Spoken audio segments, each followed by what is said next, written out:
ازيكم يا حلوين؟ النهارده بقى مش فيديو طويل والكلام ده.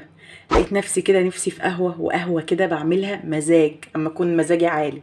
قلت اشاركها معاكم، ومش هتاخد وقت، وفي نفس الوقت جربوها جامده جدا. بعملها لما اكون مبسوطه.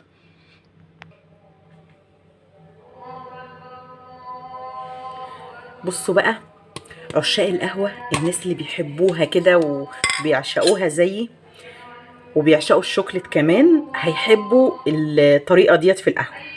بصوا بقى، باخد على الفنجان الواحد معلقتين قهوه، يكون البن اللي انت بتحبيه.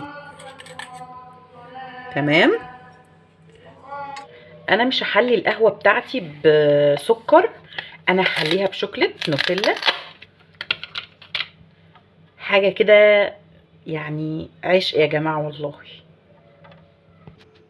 دلوقتي بقى انا هحليها بالقهوه بالنوتيلا زي ما انا قلت لكم. فانا هحط على حسب ما انا عايزه، هحط معلقتين برضو نوتيلا، وادي المعلقه التانية بتاعتنا. دلوقتي بقى هضيف الميه، انا هعمل نفس الفنجان اهوت، بس هضيف الميه واحده واحده، يعني هضيف حبه صغيرين عشان طبعا الميه بارده ساقعه يعني.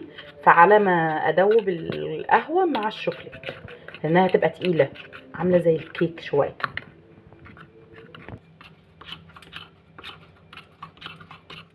هزود بقى الميه اللي انا عايزاها واحده واحده برضو، وهكمل تقليب لغايه ما تدوب. انا ضفت بقيه الفنجان وخلاص بقلبها، بدوبها خالص، وهرفعها بقى على النار ونكمل تقليب على النار لغايه ما تستوي خالص.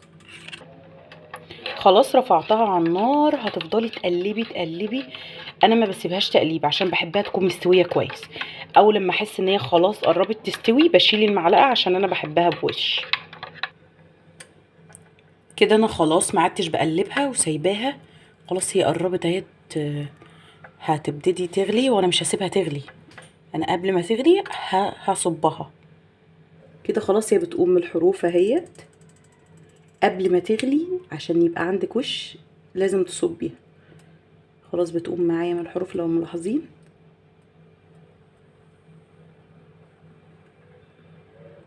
هشيل بقى عشان اصبها كده. خلاص وصلت اللي انا عايزاه.